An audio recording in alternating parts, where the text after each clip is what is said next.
Mga dairestradong habal-habal asin padyak sa Banwanin Pili, Camarines Sur para mientras na daipig tutugutan na maglaog sa Kapitolyo Probinsyal.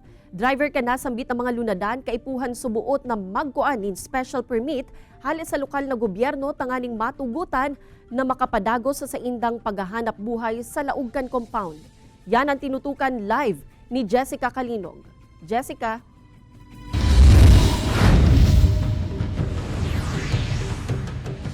Kate na pag-araman kan gobyerno probinsyal kan Camarines Sur na dairehistrado sa LGU Pili, an pirang mga habal-habal asin padyak na nagbabiyahe sa laog asin palibot kan Kapitolyo.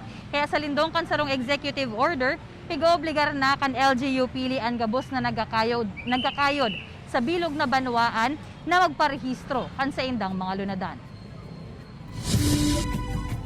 Maalas 2 na ninhapon, alagad ang parapadyak na si Tatay Teoseno, 50 pesos pa sanaan na dilihensya, puon kan sa iyang pagkayod kasubagong alas 9 nin aga. Limitado na kayaan sa iyang nalilibot sa pagkayod. Kasunod kaya kan pagkakadiskubre sa mayo ng buhay na lawas kan 18 anyos na estudyanteng si Irish May Payonga sa maduot na parte kan Barangay Kadlan Pili, Camarines Sur, asin pagkakadakop sa suspetsadong parapadyak, mas pinahigot na ang seguridad sa bisinidad kan Kapitolyo Probinsyal kan Camarines Sur.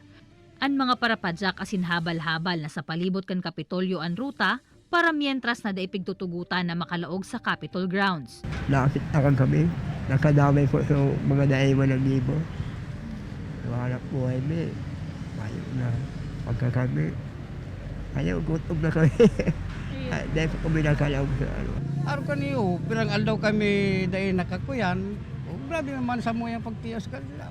Maray ko lamang kung ang sa muyang kahit, dako lamang na ako kami sa aral daw. Tama na kaming kayod, tapos dahil man kami nag-aaram kan mga pangyayaring iyan, nakadamay kami.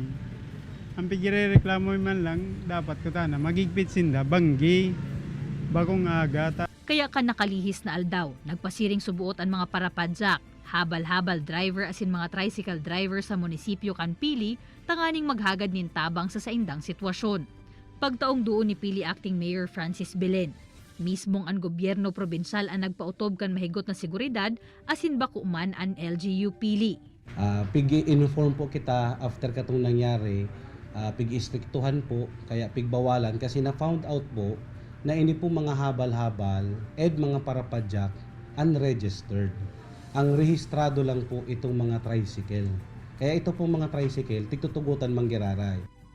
Kaya nagpaluwas naman in executive order si Belen, basado naman sa napagkauruyunan kaibanan ang PNP asin Pili Public Safety Office na nag-oobligar sa gabos na para habal-habal, tricycle driver asin parapadyak sa bilog na banwaan na magparehistro kan sa indang lunadan sa LGU.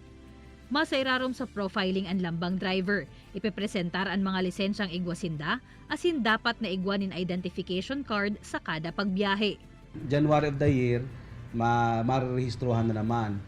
Nagkataon na duman sa dating records po kan sa tuya pong BPLO, tricycle lang talaga po ang nagre-rehistro. Nung nagruruta man duman. Ngunyan pala, igwa pala duman na, siyempre, aram mo naman po ang tao, gusto man may income, maghanap buhay, may mga traray man na magkarayod-kayod magpadyak, o ini palan po, yung iba di mga baguhan, mostly, dahil man po pala nagkuha ng rehistro sa munisipyo.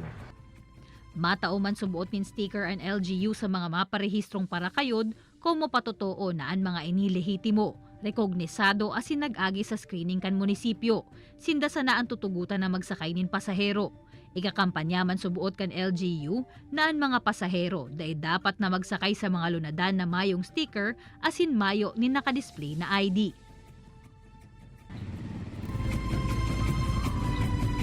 Sa presente Kate, nag-aasikaso naman kan sa indang mga rekisitos ang mga habal-habal driver asin parapadyak urog na itong mga rutang Kapitolyo. Nagtatabang naman digdian mga komitiba sa transportasyon kan lambang barangay asin napagkauyo na naman Kate kan sangguni ang bayan kan Pili na libre na mo ng itao o ang pagpaparehistro kan mga lunadan sa enot na beses.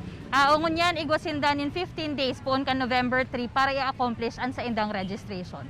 Kate? Ano ang mangyayari, Jessica, duman sa mga nagkakayod sa Laugkan Banwaan kang Pili o partikular na dyan sa compound kang Kapitolyo, duman sa mga dai makakakuha kaining pigsasabing special permit sa LGU?